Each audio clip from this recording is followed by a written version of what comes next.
화려한 조명이 꺼진 백화점의 밤은 낮과는 전혀 다른 얼굴을 하고 있습니다. 제가 맡은 일은 모두가 떠난 이 거대한 성을 다음날 아침까지 지키는 야간 보안 요원이었습니다. 업무는 폐점 직후 숨어 있을지 모르는 노숙자들을 찾아내고 시설을 점검하는 것으로 시작됩니다. 밤 12시가 넘어가면 백화점 내부의 모든 소음이 잦아들고 기묘한 정막이 찾아옵니다. 구두 소리가 대리석 바닥에 부딪혀 울려 퍼질 때마다 누군가 뒤를 밟는 듯한 착각이 듭니다. 손전등 빛에 의지해 걷다 보면 어둠 속에 서 있는 마네킹들이 살아있는 사람처럼 느껴지곤 했습니다. 방제실에서는 동료 한 명이 수백 개의 CCTV 화면을 뚫어지게 감시하고 있었습니다. 나머지 두 명은 조를 나누어 층별로 순찰을 돌며 이상 유무를 체크했습니다. 그날은 유독 5층 여성복 매장 근처에서 한기가 느껴지던 날이었습니다. 아무도 없어야 할 매장 저편에서 무언가 긁히는 듯한 소리가 들려왔습니다. 찰그락거리는 금소금과 바스락거리는 소리가 정막을 깨고 반복되었습니다. 작업 인원이 남아있다는 보고는 없었기에 저는 의아함을 느끼며 발걸음을 옮겼습니다. 천천히 다가갈수록 소리는 더욱 선명하고 기괴하게 변해갔습니다. 누군가 매장 바닥에서 무언가를 강하게 내리치는 타격음이 들렸습니다. 심장이 요동치기 시작했고 손전등을 쥔 손에 힘이 들어갔습니다. 백화점 5층은 유독 복잡한 미로처럼 얽혀있는 구역이었습니다. 공기는 차가웠고 습한 냄새가 코끝을 자극하기 시작했습니다. 소음의 근원지는 구석에 위치한 한 여성 정장 매장이었습니다. 저는 침을 삼키며 매장 안쪽으로 빛을 천천히 비추어 보았습니다. 그곳에는 검은 형체가 웅크린 채 기괴한 동작을 반복하고 있었습니다. 제 발소리를 듣지 못한 것인지 형체는 멈추지 않고 계속해서 무언가를 두드렸습니다. 도대체 이 늦은 시간에 누가 이곳에서 이런 짓을 하고 있는 것일까요?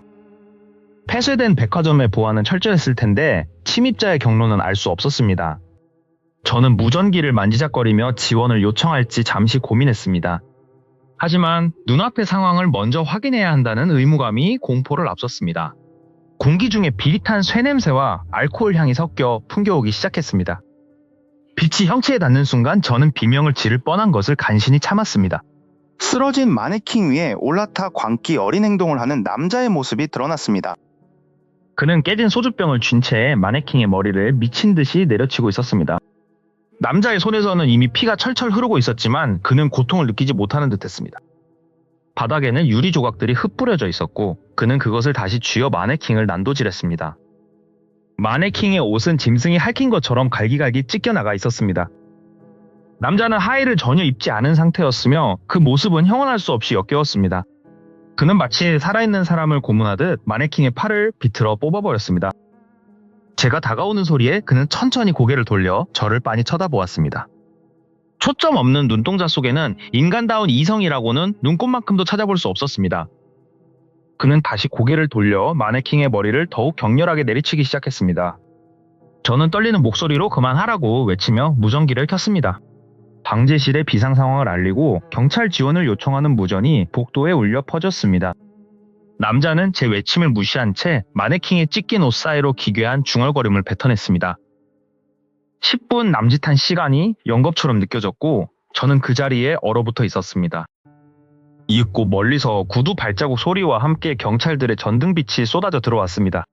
경찰들에 의해 연행되는 순간에도 남자는 마네킹에 떨어진 팔을 놓지 않으려 발버둥 쳤습니다. 사건이 일단락된 후에도 매장 바닥에 남은 핏자국과 처참한 마네킹의 잔해는 뇌리에 박혔습니다. 만약 그가 마네킹이 아닌 살아있는 사람을 마주했다면 어떤 일이 벌어졌을까요? 소름 끼치는 상상을 떨쳐내려 애썼지만 백화점의 정막은 이전보다 더 무겁게 느껴졌습니다. 하지만 이것은 그날 밤 일어날 기이한 일들의 시작에 불과했습니다. 다음 층으로 발을 내디뎠을 때 제가 마주한 것은 더 깊고 어두운 의문이었습니다. 등 뒤에서 들려오는 구두 소리가 과연 저의 것인지 확신할 수 없게 되었습니다. 6층 공용 창고에서 저를 기다리고 있던 것은 상상을 초월한 존재였습니다. 6층 공용 창고를 벗어나 저는 바로 아래층인 여성복 매장으로 향했습니다. 발걸음을 옮길 때마다 매끄러운 대리석 바닥 위로 구두 굽 소리가 날카롭게 울려 퍼졌습니다. 어디선가 기분 나쁜 마찰음이 들려와 저는 제자리에 멈춰서서 귀를 기울였습니다. 저 멀리 명품 매장 구석에서 무언가 둔탁한 것이 부딪히는 소리가 다시 들렸습니다. 저는 조심스럽게 손전등을 켜고 소리가 나는 방향으로 빛을 비추었습니다. 빛의 끝에는 남루한 옷차림의 한 남자가 마네킹 앞에 서 있었습니다. 폐점한 지 한참이 지난 이 건물에 외부인이 있을 리가 없다는 생각에 머릿속이 하얘졌습니다. 남자는 제가 비추는 불빛에도 아랑곳하지 않고 마네킹의 목을 움켜쥐고 있었습니다. 그는 마치 살아있는 사람을 대하듯 마네킹에게 알 수 없는 말을 중얼거리고 있었습니다. 자세히 보니 그의 옷은 오물로 얼룩져 있었고 끔찍한 악취가 진동하기 시작했습니다. 저는 무전기를 꺼내 방제실에 도움을 요청하려 했지만 손이 떨려 버튼을 누를 수 없었습니다. 그 순간 남자가 갑자기 괴성을 지르며 마네킹의 머리를 바닥에 내동댕이 쳤습니다. 플라스틱이 깨지는 날카로운 파열음이 정적을 깨고 사방으로 튀어나갔습니다. 그는 쓰러진 마네킹의 몸체를 발로 짓밟으며 광기 어린 행동을 멈추지 않았습니다. 마치 실제 사람을 살해하는 듯한 그의 잔혹한 몸짓에 저는 그 자리에 얼어붙었습니다. 저는 용기를 내어 그에게 다가가 소리를 질렀습니다. 여기서 지금 뭐 하시는 겁니까? 당장 멈추세요. 남자는 제 외침을 듣자마자 동작을 멈추고 천천히 고개를 돌렸습니다. 빛에 드러난 그의 눈동자는 초점이 없었고 섬뜩할 정도로 뒤집혀 있었습니다. 그는 저를 보며 기괴하게 입꼬리를 올리며 웃기 시작했습니다. 저는 뒷걸음질을 치며 다시 한번 무전기를 잡으려 애썼습니다. 그런데 남자가 갑자기 무서운 속도로 저를 향해 달려오기 시작했습니다. 저는 본능적으로 옆으로 몸을 날려 그의 돌진을 피했습니다. 남자는 제 옆을 지나쳐 벽면에 있는 대형 거울에 정면으로 충돌했습니다. 거울이 박살나며 쏟아지는 유리 파편 사이로 그의 피가 튀어올랐습니다. 하지만 그는 고통을 전혀 느끼지 못하는지 피투성이가 된 채 다시 일어섰습니다. 그는 바닥에 떨어진 날카로운 유리 조각을 집어들고는 자신의 팔을 긋기 시작했습니다. 이 광경을 도저히 맨정신으로 지켜볼 수 없었던 저는 비명을 지르며 도망쳤습니다. 비상계단을 향해 미친 듯이 뛰며 저는 간신히 방제실에 무전을 연결했습니다. 5층 여성복 매장에 괴한이 나타났습니다. 지금 즉시 보안팀을 보내주세요. 무전기 너머에서는 지직거리는 잡음과 함께 알 수 없는 여자의 웃음소리가 들려왔습니다. 방제실 직원의 목소리가 아닌 소름 끼치는 웃음소리에 소름이 돋았습니다. 잠시 후 다른 보안대원들이 현장에 도착했을 때 매장은 이미 정적에 휩싸여 있었습니다. 놀랍게도 방금 전까지 난동을 부리던 남자는 흔적도 없이 사라진 상태였습니다. 바닥에는 처참하게 부서진 마네킹과 깨진 유리 조각들만이 흩어져 있었습니다. 수색을 시작했지만 건물의 모든 출입구는 여전히 굳게 잠겨 있었습니다.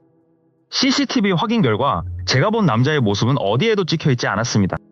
화면 속에는 오직 저 혼자 허공을 향해 소리치고 도망치는 모습만 담겨 있었습니다. 동료들은 제가 헛것을 본 것이 아니냐며 저를 의심스러운 눈초리로 쳐다보았습니다. 하지만 제 구두 끝에 묻어있는 선명한 핏자국은 그것이 환각이 아님을 증명하고 있었습니다. 그때 창고 구석에서 다시 한번 신발 박스가 떨어지는 소리가 들려왔습니다. 그리고 그 상자 안에서 나온 것은 단순한 신발이 아니었습니다. 백화점 야간 보안 업무는 층별로 구역을 나누어 꼼꼼하게 순찰하는 것으로 시작됩니다. 저는 5층부터 8층까지의 상층부 순찰을 맡아 손전등 하나에 의지한 채 발걸음을 옮겼습니다. 8층과 7층을 지나 6층에 도착했을 때 건물 특유의 서늘한 공기가 피부에 와닿았습니다. 매장 홀을 한 바퀴 돌고 난 뒤 마지막 점검 코스인 6층 공용 창고 앞에 섰습니다. 창고 안은 각종 매장의 집기들과 물류박스들이 빽빽하게 쌓여있는 적막한 공간이었습니다. 한 바퀴를 둘러보고 이상이 없음을 확인한 뒤 문을 열고 나가려던 찰나였습니다.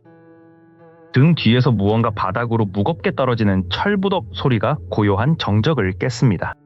빛을 비추어 보니 선반 위에 있어야 할 신발 박스 하나가 바닥에 덩그러니 놓여 있었습니다. 박스 안을 확인하자 굽이 낮은 연분 홍색 여자 구두 한 켤레가 들어 있었습니다.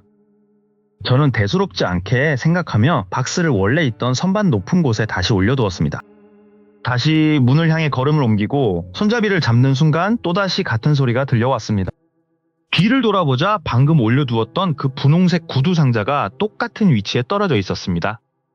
소름이 끼친 저는 신발을 대충 박스에 쑤셔넣고 선반 위로 던지듯 올려둔 채 도망치듯 나왔습니다.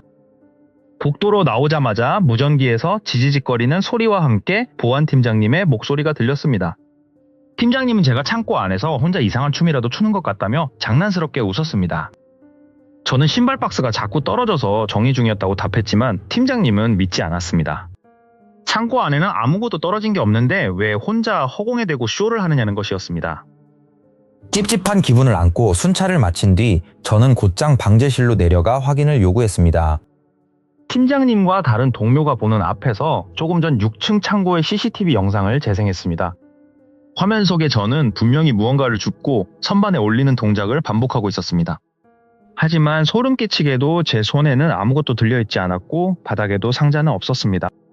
저는 분명히 상자의 무게감을 느꼈고 분홍색 구두를 보았는데 영상은 달랐습니다. 동료들은 제가 피곤해서 헛것을 본 것이라며 비웃었지만 저는 웃음이 나오지 않았습니다. 다음날 출근해서도 6층 창고의 그 차가운 감촉과 구두의 색깔이 머릿속을 떠나지 않았습니다. 그날은 깐깐하기로 소문난 나이 지긋한 방제실장님이 야간 당직을 서는 날이었습니다. 저는 순찰구역을 정하면서 동료 형에게 상층부 구역을 바꿔달라고 간곡히 부탁했습니다. 저희가 옥신각신하는 소리를 들은 방제실장님이 무슨 일이냐며 다가와 물으셨습니다. 저는 어제 6층 창고에서 겪은 기괴한 일과 사라진 신발 상자에 대해 실장님께 털어놓았습니다. 제 이야기를 가만히 듣던 실장님은 평소와 달리 무거운 표정으로 입을 굳게 다무셨습니다. 한참 뒤 실장님은 오늘은 6층 공동 창고에는 절대 들어가지 말라고 낮게 경고하셨습니다. 결국 가위바위보에서 진 저는 또다시 6층이 포함된 상층부 순찰을 돌게 되었습니다. 8층부터 내려오며 6층에 도착하자 어제보다 더 짙은 압박감이 가슴을 짓눌렀습니다. 긴장한 탓인지 갑자기 생리적인 현상이 급하게 찾아와 화장실을 가야만 했습니다. 고객용 화장실은 너무 멀어 어쩔 수 없이 창고 근처에 있는 직원용 화장실로 향했습니다. 화장실로 가는 길에 창고 문이 굳게 닫혀 있는 것을 확인하고 서둘러 안으로 들어갔습니다. 볼일을 마치고 세면대에서 물을 틀었지만 어찌된 일인지 물이 한 방울도 나오지 않았습니다. 당황하며 다른 수도꼭지를 틀어보던 그때 뒤편의 변기칸 문이 갑자기 쾅 하고 닫혔습니다.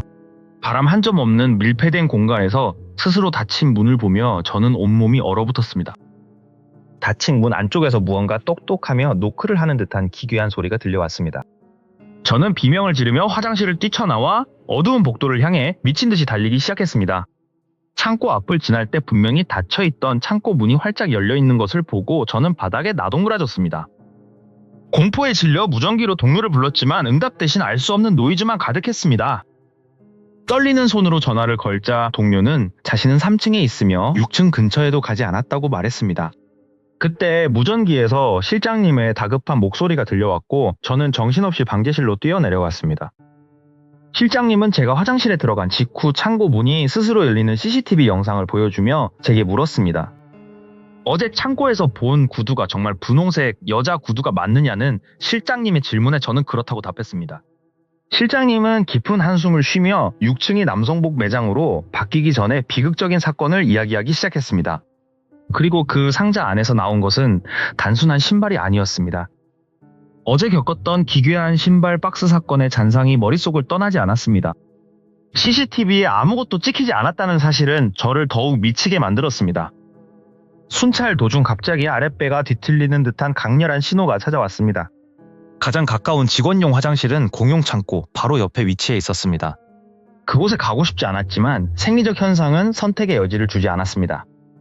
화장실 안으로 들어서자 차가운 타일의 냉기가 몸을 감쌌습니다. 볼일을 마치고 세면대로 향해 수도꼭지를 틀었지만 물은 한 방울도 나오지 않았습니다. 단수 공지조차 듣지 못했던 터라 당혹감이 밀려왔습니다. 그 순간 활짝 열려있던 가장 끝칸의 변기문이 굉음을 내며 쾅 하고 닫혔습니다. 바람이 불 수도 없는 밀폐된 공간에서 일어난 명백한 비정상적 현상이었습니다. 닫힌 문 너머에서 누군가 손가락으로 문을 두드리는 듯한 똑똑 소리가 들려왔습니다. 저는 비명을 지르며 화장실 밖으로 미친 듯이 뛰쳐나갔습니다. 화장실을 나오며 본 공용 창고의 문은 아까와 달리 활짝 열려 있었습니다. 공포에 질려 발이 꼬인 저는 차가운 바닥 위로 거칠게 나뒹굴었습니다. 떨리는 손으로 무전기를 잡아 동료에게 비명을 지르듯 상황을 알렸습니다. 하지만 돌아온 대답은 동료가 현재 3층에 머물고 있다는 절망적인 사실뿐이었습니다. 방제실장의 차분한 무전이 들려왔고 저는 도망치듯 1층 방제실로 향했습니다. 방제실에 도착하자 실장님은 심각한 표정으로 저를 맞이했습니다. 실장님은 제가 화장실에 들어간 사이 창고 문이 스스로 열리는 CCTV 영상을 보여주었습니다. 실장님은 제가 어제 보았다는 구두의 색깔이 분홍색이었는지 다시 한번 물었습니다. 실장님은 6층이 현재는 남성복 매장이지만 예전에는 아동복 매장이었다는 사실을 털어놓았습니다. 그리고 그곳에서 벌어졌던 한 젊은 여성 점장의 비극적인 죽음에 대해 이야기하기 시작했습니다. 악질적인 알바생의 괴롭힘과 그로 인한 유산, 그리고 그녀의 극단적인 선택까지. 그녀가 마지막 순간에 벗어둔 것이 바로 그 분홍색 구두였다는 사실에 소름이 돋았습니다. 실장님은 층을 옮기고 부적을 태우는 의식을 했었지만 그 효력이 다했을지도 모른다고 경고했습니다. 백화점의 적막함 속에서 저는 여전히 그녀의 한 맺힌 시선을 느끼는 것 같았습니다. 하지만 공포는 여기서 끝이 아니었습니다. 다음날 출근한 제 사물함 안에 낡고 흙 묻은 분홍색 구두 한 짝이 놓여 있었기 때문입니다. 누군가 장난을 치는 것이라 믿고 싶었지만 사물함은 분명히 잠겨 있었습니다. 저는 당장 일을 그만두고 싶었지만 알 수 없는 힘이 저를 이 백화점에 붙잡아 두는 것 같았습니다. 실장님은 다시 한번 무속인을 불러야 한다며 조용히 전화기를 들었습니다. 그날 밤 텅 빈 백화점의 스피커를 통해 들려온 것은 안내방송이 아닌 아기의 울음소리였습니다. 울음소리는 6층에서 시작되어 건물을 타고 아래로 점점 내려오고 있었습니다. 저는 무전기를 내팽개치고 정문을 향해 달렸지만 모든 문은 안에서 잠겨 열리지 않았습니다. 등 뒤에서 들려오는 또각거리는 구두 소리가 점점 더 가까워지고 있었습니다. 어둠 속에서 나타난 것은 분홍색 구두를 신은 목이 비정상적으로 꺾인 한 여자의 형체였습니다. 그녀는 입을 벌려 무언가 말을 하려 했지만 들려오는 것은 오직 차가운 금속성 마찰음 뿐이었습니다. 정신을 잃기 직전 저는 그녀의 눈에서 흘러내리는 핏물을 보았습니다. 그리고 잠시 후 백화점 전체에 불이 일제히 켜지며 정적이 찾아왔습니다. 하지만 제가 눈을 떴을 때 제 손에는 그 분홍색 구두가 아닌 다른 것이 쥐어져 있었습니다. 제 손에 쥐어져 있던 것은 분홍색 구두가 아니라 낡고 해진 마네킹에 잘린 손가락이었습니다. 저는 비명을 지르며 그것을 내동댕이 치고 무작정 방제실을 향해 달려갔습니다. 방제실 문을 박차고 들어갔을 때 실장님은 이미 제가 올 것을 알고 있었다는 듯 담배를 태우고 계셨습니다. 실장님은 아무 말 없이 저에게 따뜻한 캔커피 하나를 내밀며 진정하라고 말씀하셨습니다. 실장님은 긴 한숨을 내쉬더니 6층에서 일어나는 일들에 대해 드디어 입을 열기 시작하셨습니다. 그곳 6층 아동복 매장에는 불과 1년 전까지만 해도 아주 성실한 점장님이 계셨다고 합니다. 그분은 어린 딸을 혼자 키우며 백화점 매출을 올리기 위해 밤낮 없이 일에만 매달리셨습니다. 하지만 실적 압박과 빚 독촉에 시달리던 점장님은 결국 극단적인 선택을 하고 말았습니다. 그녀가 발견된 곳은 바로 제가 소름 끼치는 소리를 들었던 그 공용 창고 안이었습니다. 발견 당시 그녀는 자신의 매장에서 가장 예쁜 아이 구두를 가슴에 꼭 안고 있었다고 합니다. 그날 이후로 6층에서는 정체불명의 울음소리와 물건이 떨어지는 소리가 끊이지 않았습니다. 실장님은 CCTV를 보여주며 어떤 화면에서도 그녀의 모습은 찍히지 않는다고 설명하셨습니다. 하지만 이상하게도 센서 등은 아무도 없는 복도를 따라 차례대로 켜지곤 했습니다. 점장님은 죽어서도 딸에게 줄 구두를 찾아 매일 밤 창고를 뒤지고 있었던 것입니다. 실장님은 제가 만졌던 그 마네킹 손가락이 사실은 그녀가 남긴 마지막 흔적일지 모른다고 했습니다. 그분의 딸은 엄마가 사라진 줄도 모르고 지금도 친척 집에서 엄마를 기다리고 있다고 합니다. 이야기를 마친 실장님은 갑자기 창밖을 보며 표정이 굳어지셨습니다. 실장님은 저에게 당장 짐을 싸서 오늘부로 일을 그만두라고 강력하게 권고하셨습니다. 그녀가 저를 단순한 보안 요원이 아니라 자신의 물건을 뺏으려는 사람으로 오해했다는 것이었습니다. 저는 그 길로 백화점을 뛰쳐나왔고 다시는 그 근처에도 가지 않았습니다. 시간이 흘러 군대에 입대한 저는 이 끔찍한 기억을 잊었다고 생각했습니다. 하지만 강원도 전방 부대로 배치를 받으면서 저는 또 다른 지옥을 마주하게 되었습니다. 수색대원으로서 제가 겪은 일은 백화점의 공포와는 비교도 안 될 만큼 생생하고 잔인했습니다. 그곳 GP에서는 비가 오는 날이면 정체불명의 외국인 여자가 나타난다는 소문이 돌았습니다. 처음에는 신병들을 겁주기 위한 장난인 줄로만 알았습니다. 하지만 선임들의 눈빛은 장난이라고 하기에는 너무나 진지하고 두려움에 차 있었습니다. 어느 날 밤 저는 야간 수색 작전에 투입되어 깊은 숲속으로 들어갔습니다. 숲은 숨이 막힐 정도로 고요했고 오직 저희의 발소리만이 들려왔습니다. 갑자기 제 뒤를 따르던 동기가 멈춰 서더니 허공을 가리키며 비명을 질렀습니다. 그곳에는 나무 사이로 붉은 빛을 내뿜는 두 개의 눈동자가 저희를 노려보고 있었습니다. 소대장님이 즉각 정지 명령을 내렸고 모두가 총을 겨눈 채 그곳을 주시했습니다. 하지만 붉은 눈은 순식간에 사라졌고 그 자리에는 기괴한 웃음소리만 남았습니다.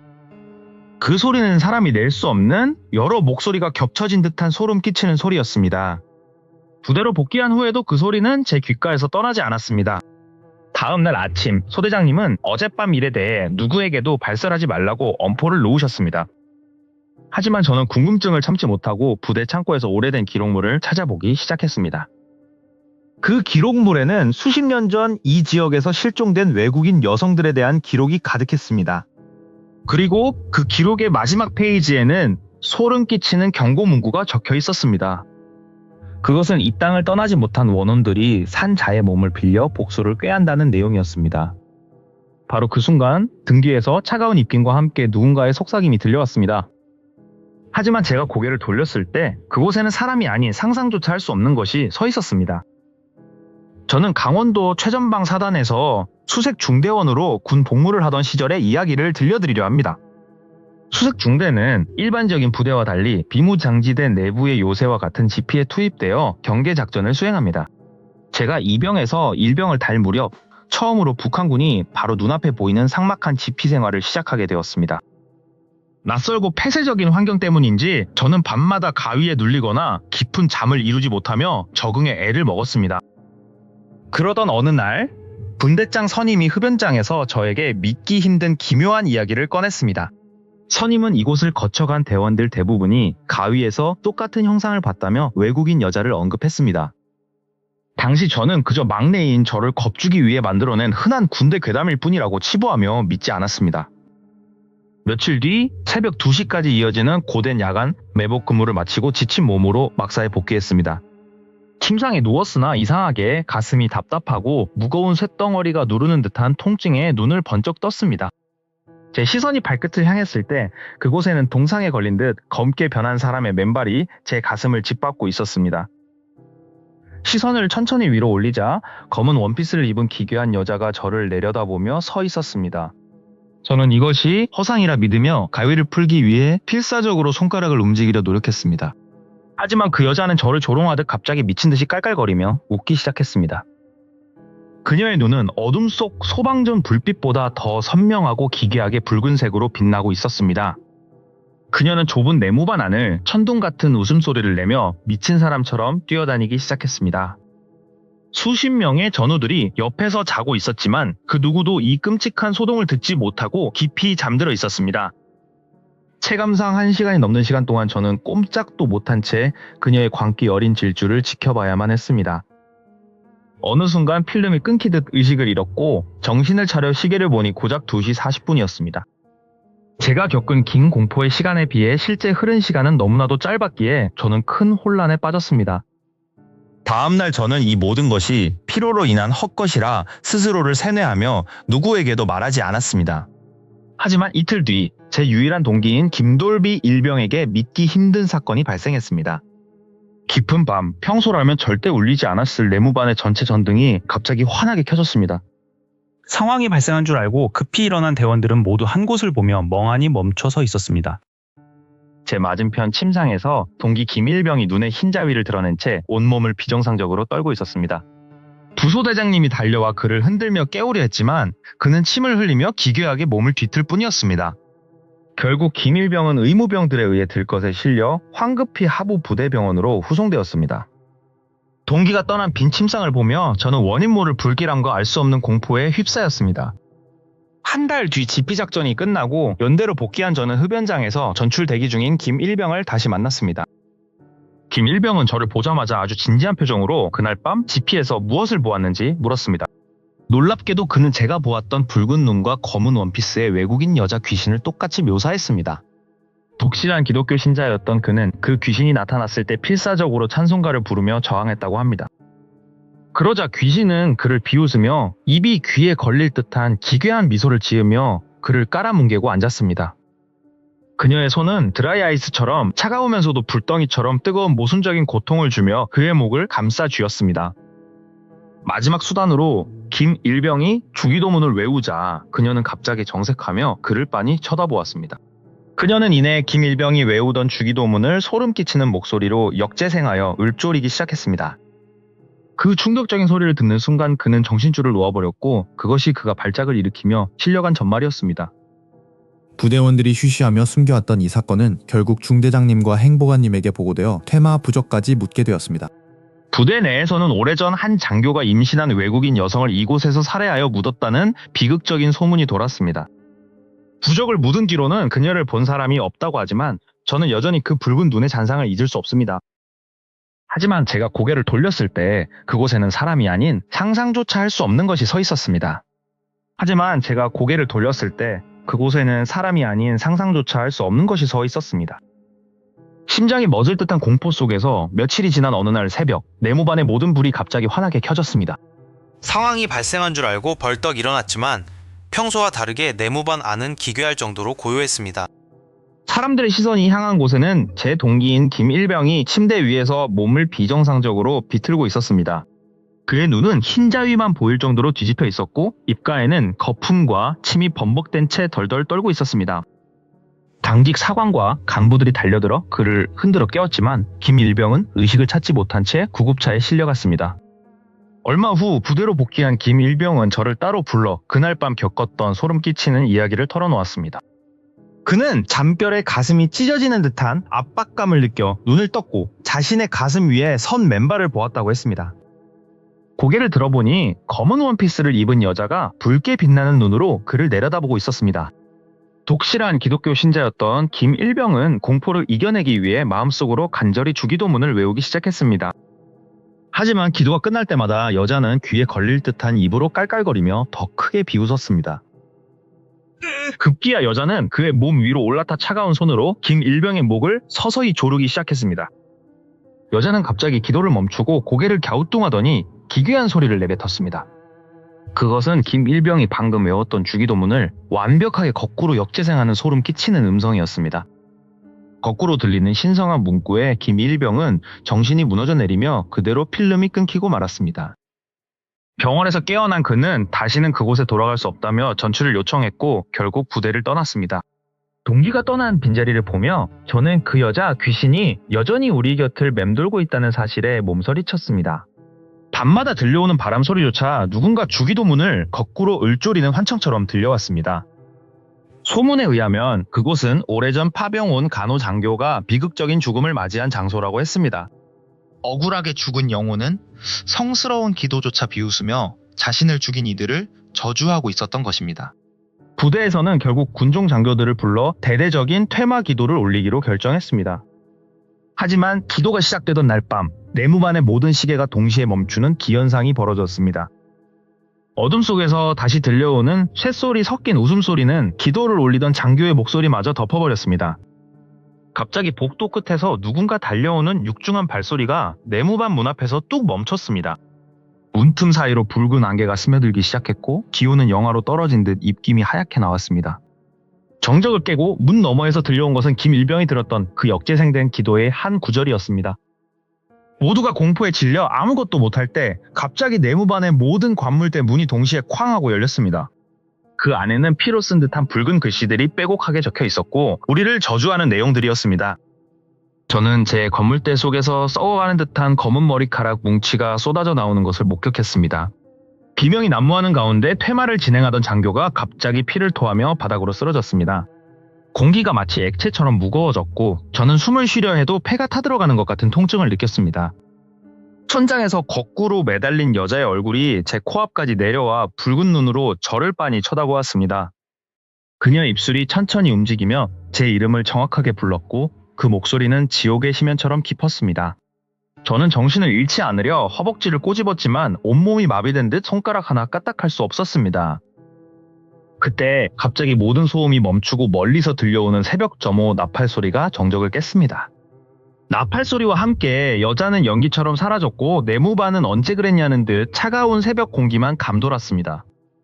쓰러졌던 장교는 깨어났지만 그날 밤의 일을 전혀 기억하지 못했고 부대원들은 입을 굳게 다물었습니다. 며칠 뒤 저는 우연히 중대장실 근처를 지나다 김일병의 소지품 중 하나가 사라졌다는 보고를 들었습니다. 그것은 김일병이 가슴에 늘 품고 다녔던 작은 십자가 목걸이였고 그것이 발견된 장소는 더욱 충격적이었습니다. 그것은 아무도 접근할 수 없는 철조망 너머 비무장지대 안쪽 그 여자가 처음 나타났던 바위 밑이었습니다. 하지만 진짜 공포는 이제부터 시작이었습니다. 김일병이 전출간 부대에서도 밤마다 누군가 주기도문을 거꾸로 외우는 소리가 들린다는 연락이 왔기 때문입니다. 그리고 그 목소리는 점점 더 김일병의 목소리와 닮아가고 있다는 소문이 돌기 시작했습니다.